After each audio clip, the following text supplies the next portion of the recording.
بسم الله الرحمن الرحيم نحمده ونصلي على رسوله الكريم أما بعد فأعوذ بالله من الشيطان الرجيم بسم الله الرحمن الرحيم يوم يحمى عليها في نار جهنم فتكوى بها جباههم وجنوبهم وظهورهم هذا ما كنزتم لأنفسكم فذوقوا ما كنتم تكنزون قال النبي صلى الله عليه وسلم بني الإسلام على 5 شهادة أن لا إله إلا الله وإقام الصلاة وإيتاء الزكاة إلى آخر الحديث أو كما قال عليه الصلاة والسلام।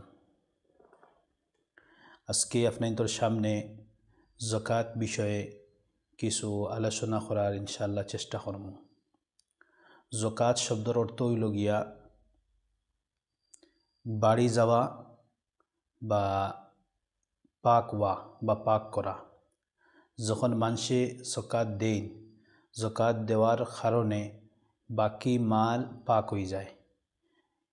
মালর এক নির্দিষ্ট অংশ যখন মানুষে যাকাতের মধ্যে আদায় করব বা করব, তখন ও হিস্সারে বা করার কারণে বাকি সমস্ত মাল পাক হয়ে যায়। আর দ্বিতীয় মানা হইল গিয়া যে বড়তরি আর বাড়ি যাওয়া। যখন মানুষে যাকাত আদায় করব তো আল্লাহ রাব্বুল আলামিনে মাল রে আরও বাড়াইয়া দিবা। কারণ আল্লাহ রাব্বুল আলামিনে কোরআনে কারীমের মধ্যে কইতরা ইয়ামহাকুল্লাহুর রিবা ওয়া ইউরবিস সাদাকাত, যে আল্লাহ সুদ ঘুষ ইতারে মিটাইয়া দেন আর সাদাকাত আর খয়রাত হলটা ইতা বাড়াইয়া দেন। তো আমরা যেহেতু বাহ্যিক হিসাবে দেখি যে সাদকা দিলে বা যাকাত আদায় করলে মাল কমে যায়, কিন্তু মাল কমে না, বরং মাল আল্লাহ রাব্বুল আলামিনের ওয়াদা হিসাবে মাল বাড়তে থাকে। আর ইস্তিলাহি মানা হইল যাকাতর নির্দিষ্ট মালর নির্দিষ্ট অংশরে নির্দিষ্ট মানুষরে মালিক বানাইয়া দেওয়ার নাম যাকাত। নির্দিষ্ট মালর নির্দিষ্ট অংশরে নির্দিষ্ট মানুষরে মালিক বানাইয়া দেওয়ার নাম হইল যাকাত। যেমন মতো যে নিসাব পরিমাণ মাল একটা নির্দিষ্ট মাল আছে, ও মালর এক নির্দিষ্ট হিস্সা মতলব 40 ভাগের 1 ভাগ 2.5%, 40 ভাগের 1 ভাগ নির্দিষ্ট মানুষগুলোর গেছে যারারে আল্লাহ রাব্বুল আলামিন ফকির মিসকিন, যারা আল্লাহ রাব্বুল আলামিন ইন্নাস সাদাকাতুল ফুকারাইল মাসাকিন কোরআনে কারীমের আয়াতের মধ্যে 7 গুলো মানুষের কথা কইছেন দেবার কথা, অগিন্তর ও ধরনের মানুষের গেছে পৌঁছাইয়া দেবার নাম হইল গিয়া যাকাত খোয়া হয়। আর যাকাত একটা শরীয়তে ইসলামের 5 রুকুন আছে। আল্লাহ রসুল সাল্লাল্লাহু আলাইহি ওয়াসাল্লামে যে হাদিসের মধ্যে কইসলা ইসলামের 5টা রুকুন আর 5টা বুনিয়াদ, এর মাঝটা কি 3 নম্বর হইল গিয়া যাকাত আদায় করা। যে মানুষের উপরে যাকাত ফরজ হইব হে যেন যাকাত আদায় করত। আল্লাহ রাব্বুল আলামিনে কোরআনে কারীমের বিভিন্ন জায়গাত আকিমুস সালাতা ওয়া আতুজ যাকাহ হইয়া মানুষরে সম্বোধন করছেন যে তুমি তাই নামাজ কায়েম করো, যাকাত আদায় করো। তো এই যাকাতর শরীয়তের মধ্যে বহুত আহমিয়ত আছে। যদি আমরা এটার মধ্যে গাফলতি করি, আর যার মধ্যে নিসাব পরিমাণ মাল আছে এটার মধ্যে যদি আমরা গাফলতি করি, তে খাইল কিয়ামতের দিন আমরা দর পাকড় হইব। যেলাখান সদকা খয়রাত হল দিলে ফজিলত হলো আছে, ওলাখান সদকা যাকাত আদায় করলে ফজিলত হলো আছে। মালের মধ্যে আফত হল থাকি মাল মেহফুজ থাকে। ওলাখান যদি আমার উপরে যাকাত ফরজ হওয়ার পরে আমি যাকাত আদায় করি না, তো একটার পরিণামও রইয়া গেছে, একটার শক্তি আর সাজাও কোরআনে কারীমের মধ্যে আল্লাহ বয়ান করিয়া দিছেন যে আল্লাহ রাব্বুল আলামিনে কোরআনে কারীমের মধ্যে কইতে ইয়াউমা ইউহমা আলাইহা ফি নারি জাহান্নাম, যারা নিসাব পর্যন্ত মাল আছে আর যারা মালদার আছেন তারা যাকাতের মাল দেয় না, তো কাল কিয়ামতের দিন তারা এই মাল দে আগুনের মধ্যে তাপানি হইব, গরম করা হইব। ইউহমা আলাইহা ফি নারি জাহান্নাম ফাতুকুয়া বিহা জিবাহুহুম ওয়া জুনুবুহুম ওয়া যুহুরুহুম, আর পরে তার পেশানিরে মতলব মাথারে তার বাজু হলডে আর তার পিঠের মধ্যে ও গরম করিয়া মালগুল দিয়ে তারে দাগা হইব, তার মধ্যে নিশান লাগানি হইব। তো আর খোয়া হইব হাদা মা কানাজতুম লিআনফুসিকুম, যে এই যেটা তোমার দাগা ওর এটা হইল গিয়া তোমার মাল আর তোমার খাজানা যেটা তুমি জমাইয়া রাখছলাই, ফাজুকু মা কুনতুম তাকনিজুন, আর যেটা তুমি জমা করে রাখছলাই ওটার মজা এখন তুমি ছেকো।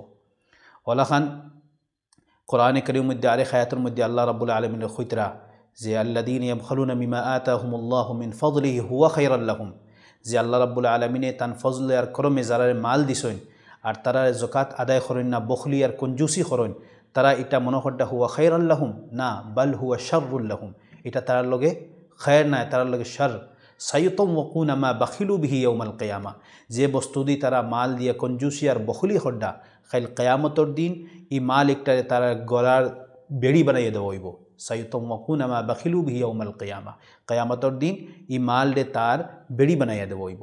আর এক হাদিসের মধ্যে আর আল্লাহ রসুল সাল্লাল্লাহু আলাইহি ওয়াসাল্লাম কইতরা, যারা এর মধ্যে মনে হোক সোনা চান্দি আছে আর যারা মালদার আছে তারা জকাত দিত না, তে কাইল কিয়ামতর দিন তার ই মাল রে সুজায় আকরা বানাইয়া দেওয়া হইব, মানে জেহরিলা সাপ তার সকলে বানাইয়া পেশ করা হইব, সাপ বানাইয়া বিষাক্ত সাপ বানাইয়া তার উপরে পেশ করা হইব। আর হে হইব লাহু জাবিবাতান, একটার দুইটা জাবড়া থাকবো আর একটা ইয়া কিতা করবো তার গলাত ফেসাইয়া আর তার ও জাবড়ার মধ্যে নুচিতে থাকবো আর খামড়াইতে থাকবো আর হইব আনা কানজুকা আনা মালুকা, আনা কানজুকা আনা মালুকা, যে তোমার মাল আর তোমার খাজানা যেটা তুমি জমা করে রাখছলাই। তে এটা হইল গিয়া শরীয়তে ইসলাম ও জেলাখান জকাত দেওয়ার সদকা খেরাত ফজিলত আছে। যদি আমরা জকাত আদায় করি না তো এইটার মধ্যে অনেক কঠোর শাস্তি হল আছে। এর কারণে আমরা যারা উপরে জকাত ফরজ আছে আমরা গুরুত্ব সহকারে জকাত আদায় করে লিতাম। জকাত তো যে কোনো মাসও দেওয়া যায়। আল্লাহ রাব্বুল আলামিনের ওখানে একটা বস্তু বুঝুকা যে মাল যেখানে আমরা দেই এখানে মনে করিত হয় আমি আমার মাল কমি যায়। আল্লাহ রাব্বুল আলমিনে এই মালর মালিক খুদ নিজে স্বয়ং আল্লাহ রাব্বুল আলমিন। আল্লাহ রাব্বুল আলমিনে বিভিন্ন জায়গাত কোরআনে কারীমে দেখছো আনফিকু মিম্মা রাযাকনাকুম, খরচ করো ওর মাঝতে কিছু হিস্সা যেটা আমি তোমারে দিছি। আসল মালর মালিক আল্লাহ রাব্বুল আলমিন। আর আল্লাহ রাব্বুল আলমিনে আমরারে মাল বানাইয়া আমরারে মালিক বানাইয়া দিছই। আর আল্লাহ আমরার হুকুম করটা এখান হুকুম করছেন না যে পুরা মাল তুমি দিলাও, কিন্তু আল্লাহ রাব্বুল আলমিনে আমরার হুকুম করছেন জকাতের মধ্যে 40 ভাগের 1 ভাগ আমরা দিতাম মাত্র, শতকরি 2.5% আমরা কিতা করতাম জকাতের মধ্যে দিতাম। আমরা মালদার বনি গেছি। দেখো ইনো শরীয়তে ইসলামে কতখান খেয়াল রাখছে যে আমরা গরিব বাই হল যারা আছে, আমি ঈদের সময় তো খুশি করতাম, আমি তো অন্য সময় খুশি করতাম, আর আমার গরিব বাই হল তারা গড় থাকতা কিছু খাইতে পাইতে না। না, শরীয়তে ইসলামে এইখানেও খেয়াল রাখছে যে আপনি যদি মালদার হইন আপনার এক অংশ গরিব মিসকিন ফকির এতিমতারে দিতা যাতে তারা জিন্দগি গুজারতে পারেন। তো আল্লাহ রাব্বুল আলমিন আসল মালর মালিক আল্লাহ। আর আল্লাহ রাব্বুল আলমিনে তাই না আপনারা কইতরা আপনারা যে আমার যে মাল যেগুলো দিছেন আল্লাহ চাইলে অন্যরও দিতে পারলাম না, কিন্তু আল্লাহ এহসান করি আমারে দিছেন। আর ফির আল্লাহ তার মাল থেকে আমরা হুকুম করতে কিছু অংশ আল্লাহ যদি চাই তাতে ইনো কইতে পারেন যে আমি পুরাপুরি মাল আল্লাহর রাস্তায় খরচ করতাম, কিন্তু আল্লাহ ইকান না কইয়া ও মিম্মা রাযাকনাহুম ইউনফিকুন ও আনফিকু মিম্মা রাযাকনাকুম, যে কইছেন কিছু মাল আল্লাহর রাস্তার মধ্যে কিতা করতাম খরচ করতাম। তো ও 40 ভাগের 1 ভাগ হিস্সা যেখানে আমার উপরে ফরজ করে দেওয়া হয়েছে ওখানে আমি কিতা করতাম আদায় করে লিতাম। যদি আমি আদায় করি না তো খালি কিয়ামতের দিন আমার দৌড় পাকড় হইব আর আমি কেন বড় কঠোরতার আমার সামনা করতে লাগবো। এর কারণে আমরা যার উপরে জকাত ফরজ আছে আমরা জকাত আদায় করে লিতাম। এখন প্রশ্ন হইতে পারে জকাত কার উপরে ফরজ? জকাত যার উপরে যে মানুষ মুসলমান থাকবো, যে মানুষ আকিল বালিগ থাকবো, আজাদ থাকবো, তার উপরে জকাত ফরজ। এখন হইল গিয়া নিসাবর পর্যন্ত পরিমাণ মাল তার কাছে থাকতো আর তার জরুরতে আসলি তাকি জায়দ হইতো ফাজিল হইতো, তার জরুরত যে জরুরত আছে জরুরতে ফাজিল হইতো, আর আবার এই মালের উপরে বছর ঘুরিত, এর ফলে তার উপরে কি তাইব জকাত আইব।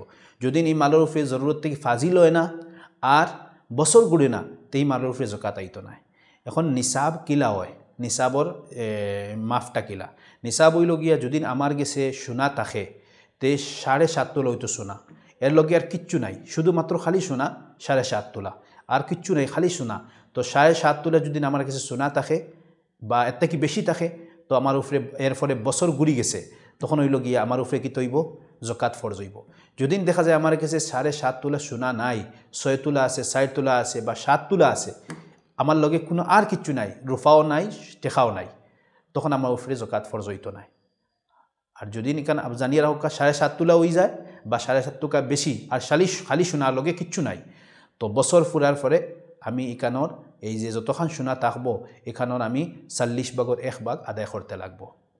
এখন দেখা গেল আমার গেছে সোনা নাই, টেকাও নাই, শুধুমাত্র খালি রুফা আছে, তো আমি দেখা লাগবো রুফার নিসাব একটা হইল 52.5 তোলা রুফা। যদি 52.5 তোলা পরিমাণ রুফা আমার গেছে থাকে আর একটা আমার জরুরত থাকি জায়দ থাকে, ঋণ মুক্ত থাকি আমি, আর এর ফলে 52.5 তোলা থাকি উফরে থাকে, মনে হোক আমার গেছে 70 তোলা আছে, 80 তোলা আছে, 90 তোলা আছে, যদি ইলাখান থাকে আমার গেছে, তখন আমার উপরেও ফিতরা হকুয়া বা জকাত আমার উপরে আইব। এটা জরুরত থেকে জায়দ হইতো। এখন দেখা গেল যে 52.5 তোলা থেকে কম আমার কাছে রুফা আছে, 2 তোলা 3 তোলা 4 তোলা, সোনাও নাই, টেকাও নাই, কিচ্ছু নাই, তখন আমার উপরে ফিতরাও আইতো নাই, জকাতও আইতো নাই। 3 নম্বর হইল গিয়া যে আমার কাছে সোনাও নাই, রুফাও নাই, টেকা আছে। টেকা হইল কি টেকার পরিমাণ 52.5 তোলা রুফার দাম মূল্য যদি দেখা যায় তো অনুমানিক 50-55 হাজার টাকার মতো আই যায় আর। তো ও হিসেবে যদি আমার কাছে 55,000, 60,000, 65,000 বা 40-45,000 পর্যন্ত আমার কাছে আছে, আর একটা আমার ঋণটা কি ফাজিল, আমার জরুরতটা কিও জায়দ আর বছর ঘুরি গেছে, তো ও সময় আমার কাছে কিতা আই যাব, জকাত আই যাব। আর যদি বছর ঘুরে না, বছর না ঘুরলে ইনো জকাত আইতো না। আর ফিতরার মধ্যে হইল গিয়া বছরগুলো জরুরি নাই, ঈদর দিন সকালে আমার কাছে সুবে সাদিকর বাদে অত টেকা থাকতো, নিসাব পরিমাণ মাল আমার কাছে থাকতো, আমার জরুরতটা কি জায়দ হইতো, ঋণ মুক্ত থাকতাম আমি। যদি আমার কাছে ইলা থাকে তখন আমার উপরে কিতা হইব, সদকাতুল ফিতর হইব। সদকাতুল ফিতরের মধ্যে বছর গুড়া জরুরি নাই, আর জকাতের মধ্যে বছর গুড়া জরুরি। তো ইনো আমার কাছে 3টা পয়েন্ট আইল। একটা হইল খালি সোনা 7.5 তোলা, 2 নম্বর হইল কি খালি রুফা 52.5 তোলা বা এর থেকে বেশি, আর 3 নম্বর হইল আমার কাছে টেকা আছে বা টেকার লগে মালে তিজারত আছে, ব্যবসা বাণিজ্যের সামান উমান আছে, ইটা 52.5 তোলা থেকে উফরে দাম মূল্য ইটার। তো এই সুরতের মধ্যে আমার জরুরতটা কি বেশি আর বছর ঘুরি গেছে, তো এই সুরতের মধ্যে আমার কাছে কিতা আইব, জকাত আইব। এখন 4 নম্বর বস্তু আইল যে আমার কাছে তোড়া সোনা আছে, তোড়া রুফা আছে, তোড়া টেকা আছে, তোড়া সামান আছে। এখন যখন কয়েকটা বস্তু মিলি যাব, তো মিলার সময় এখন নিসাব বনব রুফার 52.5 তোলার মূল্য দিয়া। তো এখন সোনা যদি আমার কাছে 1 তোলা থাকে তো 85,000 টাকা হয়ে গেল, আরও যদি আমার কাছে রুফা আছে 1 তোলা আরও 1,000 টাকা, 86,000 টাকা হয়ে গেল, আমার কাছে টেকা আছে আরও 1,000 টাকা, 87,000 টাকা হয়ে গেল।